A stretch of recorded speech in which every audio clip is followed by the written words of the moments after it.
1000 మైళ్ల ప్రయాణమైనా ఒక్క అడుగుతోనే మొదలు పెడతాం. కోట్ల రూపాయలు సంపాదించాలన్నా ఒక్క రూపాయితోనే మొదలవుతుంది. మనిషిలో మార్పు కూడా అంతే. ఏదో ఒక రోజులో అంతా జరిగిపోదు. అలా జరగాలనుకోవడం కూడా తప్పే. అందుకే అంటారు, బ్రహ్మ తనకు తోచినట్టుగా అందరి తలరాతలు రాస్తుంటారు. అయితే మనకు నచ్చినట్టుగా మనం మన తలరాతను మనమే మార్చుకోవాలి. నిజంగా లక్ష్యముంటే ఇదేం పెద్ద సమస్య కానే కాదు. ఎందుకు చరిత్రలో ఎంతో మంది మహనీయులు మనకు కనిపిస్తూనే ఉంటారు. చాలా మంది మార్పు కోసం ప్రయత్నిస్తూనే ఉంటారు. ఇందుకోసం పుస్తకాలు సైతం చదువుతుంటారు. మనలో మార్పు రావాలంటే ఏం చెయ్యాలో తెలుసుకునే ప్రయత్నం చేస్తుంటారు. ప్రారంభంలో ఇలాంటి పనులు హుషారుగానే చేసినా రాను రాను నెమ్మదిస్తారు. ఎప్పటిలాగే మారిపోతారు. అంటే మార్పు జీరో అన్నమాట. అయితే జేమ్స్ క్లియర్ రాసిన అటామిక్ హ్యాబిట్స్ అనే ఈ పుస్తకం ఈ విషయాన్ని చాలా చక్కగా విశదీకరించింది. చిన్న చిన్న మార్పులతోనే పెద్ద పెద్ద మార్పులు సాధ్యమనేది ఈ పుస్తక పాఠ్యాంశం. అలా ఎన్నో విషయాలు ఈ పుస్తకంలో పొందుపరిచారు రచయిత. అంతెందుకు, మనమేదైనా వ్యక్తిని ఆదర్శంగా తీసుకొని కూడా మారిపోవచ్చు. ఇదే విషయాన్ని చాలామంది చెబుతుంటారు. ఫలానా వ్యక్తి నా రోల్ మోడల్ అని, ఆయనను చూసే అలవాట్లు చేసుకున్నానని, జీవితంలో గొప్ప స్థితికి చేరుకున్నానని గర్వంగా చెబుతుంటారు.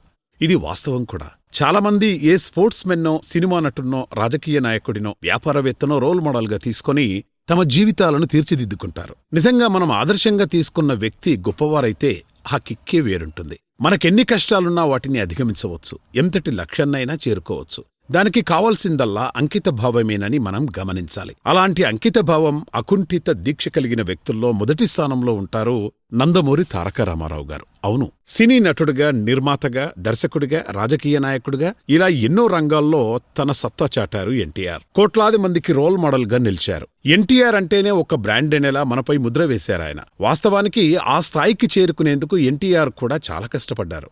ఆయన అలవాట్లే ఆయనను మహాపురుషుడిగా నిలబెట్టాయి. యుగపురుషుడిగా ప్రపంచానికి పరిచయం చేశాయి. అందరికీ ఆదర్శంగా నిలిపాయి. ఒక సామాన్య రైతు కుటుంబంలో జన్మించిన ఎన్టీఆర్ అకుంఠిత దీక్షతో ఒకే ఒక్కడిగా నిలిచారు. భూమిపై మనుషులు బతికున్నంత వరకు ఆయన పేరును గుర్తుపెట్టుకుంటారనడంలో ఎలాంటి సందేహం లేదు. మరి ఓ కామన్ మ్యాన్ అంతగా ఎదగడానికి కారణాలేంటి? ఆయనకున్న మంచి లక్షణాలేంటి? వాటిని ఆదర్శంగా తీసుకుంటే మనం కూడా మారిపోవచ్చా? ఈ ప్రశ్నలన్నింటికీ సమాధానం ఒక్కటే, అదే ఎస్, అవును. ఆ మహనీయుడిని ఆదర్శంగా తీసుకుంటే మనం ఏ రంగంలో ఉన్నా విజయం మనదే. మనం పట్టుకుందల్లా బంగారమే. ఎందుకంటే ఎన్టీఆర్ చరిత్ర అలాంటిది. ఆయన ఏదైనా టార్గెట్ ఫిక్స్ చేశారంటే అది తన ముందు ఉండాల్సిందే.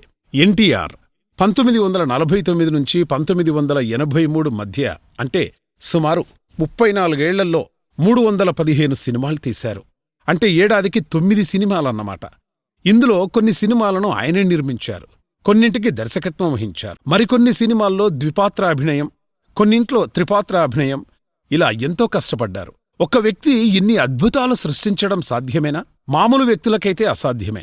ఆయన అసాధ్యాన్ని సుసాధ్యం చేశారు కాబట్టే మహామనిషిగా అవతరించారు. ఎంతోమందికి ఆదర్శప్రాయునిగా నిలిచారు. ఇక రాజకీయాల్లోనైతే ఆయన ఒక ఐకాన్. అప్పటిదాకా తిరుగులేని కాంగ్రెస్ను కూకటి వేళ్లతో పెకిలించేశారు. తెలుగు నేలపై టీడీపీ పార్టీని స్థాపించి పచ్చజెండాను రెపరెపలాడించారు. కేవలం 9 నెలల్లోనే పార్టీ స్థాపించి అధికారంలోకి కూడా వచ్చారు. అంటే దీని వెనక ఎంత శ్రమ ఉండాలి, ఎంత మేధస్సు ఉండాలి, ఎంత క్రమశిక్షణ, కార్యదీక్షత కావాలి? ఇవన్నీ ఒక్క ఎన్టీఆర్లోనే మనం చూడగలం. ఎందుకంటే ఆయనకున్న లక్షణాలు అలాంటివి. మరి ఒక వ్యక్తికి ఇవన్నీ సాధ్యమేనా అని మనకు అనుమానం రాగానే ఎన్టీఆర్ను గుర్తు చేసుకుంటే సరిపోతుంది. ఏదైనా సాధ్యమే అనిపిస్తుంది. ఇక ఎన్టీఆర్ పాటించే నియమాల గురించి చెప్పుకుంటే మనకు ముందుగా గుర్తొచ్చేది బ్రహ్మముహూర్తం. ఆయన ప్రతిరోజు బ్రహ్మముహూర్తంలోనే నిద్రలేచేవారు. ముందుగా వ్యాయామం చేసేవారు. ఆ తర్వాత యోగ చేసేవారు. ఇందుకోసం ఒక యోగా గురువు కూడా రోజూ వచ్చేవారు. బ్రహ్మముహూర్తంలోనే స్నానం చేసి పూజ చేసుకుని పనులు మొదలుపెట్టేవారు. ఏవైనా కొత్త నిర్ణయాలు తీసుకోవాలన్నా అదే సమయంలో తీసుకునేవారు. అందుకే తారకరాముడు పట్టిందల్లా బంగారమే అయింది. మరి బ్రహ్మముహూర్తం అంటే ఏమిటి? దాని వెనక అంత సైన్స్ ఉందా? ఇప్పుడు తెలుసుకుందాం. హిందూ ధర్మంలో అనేక పురాణాలు, శాస్త్రాల్లో ఈ బ్రహ్మముహూర్తం గురించి ప్రస్తావన ఉంది. ఇది చాలా పవిత్రమైందిగా చెబుతారు. రాత్రి చివరి జాము తర్వాత సూర్యోదయానికి ముందు ఉండే సమయాన్ని బ్రహ్మముహూర్తం అని అంటారు. ఆ సమయం వేకువజామున 4 గంటల నుంచి 5 గంటల 30 నిమిషాల మధ్య ఉంటుంది. బ్రహ్మముహూర్తంలో నిద్రను త్యాగం చేస్తే సర్వోత్తమమని ఋషులు, మహర్షులు చెబుతుంటారు. ఈ సమయంలో నిద్రలేవడం వల్ల అందం, బలం, జ్ఞానం, తెలివితో పాటు మంచి ఆరోగ్యం మన సొంతమవుతాయని నమ్ముతారు. బ్రహ్మముహూర్తానికి సంబంధించిన వాల్మీకి రామాయణంలో ఓ కథను చెప్తారు. దీని ప్రకారం ఆంజనేయుడు బ్రహ్మముహూర్తంలోనే సీతమ్మను చూసేందుకు అశోకవనానికి వెళ్లాడని తెలిపారు. దీని గురించి శాస్త్రాల్లోనూ ప్రస్తావించబడింది. దీనర్థం ఒక వ్యక్తి బ్రహ్మముహూర్తంలో నిద్రలేవడం వల్ల అనుకున్న లక్ష్యాన్ని చేరుకుంటాడని. బ్రహ్మముహూర్తానికి ప్రకృతితో లోతైన సంబంధం ఉంది. ఈ సమయంలోనే జంతువులు, పక్షులు మేల్కొంటాయి. వాటి మధురమైన కిలకిల రావాలు ప్రారంభమవుతాయి. తామర పువ్వు కూడా ఈ సమయంలోనే వికసిస్తుంది. కోడి కూయడం ప్రారంభిస్తుంది. ఓ విధంగా చెప్పాలంటే ప్రకృతి కూడా బ్రహ్మముహూర్తంలోనే చైతన్యపరుస్తుంది. ప్రతిరోజు బ్రహ్మముహూర్తంలో లేచిన వ్యక్తులు విజయం సాధించే అవకాశాలు ఎక్కువ. వాస్తు ప్రకారం ఈ సమయంలో వాతావరణంలో సానుకూల శక్తి నిండి ఉంటుంది. ఉదయం నిద్రలేచినప్పుడు ఈ శక్తి మనతో కలిసినప్పుడు మనలో మంచి ఆలోచనలు వస్తాయి. ఉత్సాహం నిండి ఉంటుంది. ఈ సానుకూల శక్తితో మనం ఏదైనా పనిచేసినప్పుడు అందులో విజయం సాధించే అవకాశాలు పెరుగుతాయి. అంతేనా, గాలి తాజాగా మరియు ఆక్సిజన్తో సమృద్ధిగా ఉంటుంది. ఇది మెదడు పనితీరును మెరుగుపరుస్తుంది, శక్తిని పెంచుతుంది. అందుకే బ్రహ్మముహూర్తానికి అంతటి ప్రాధాన్యత ఉంది.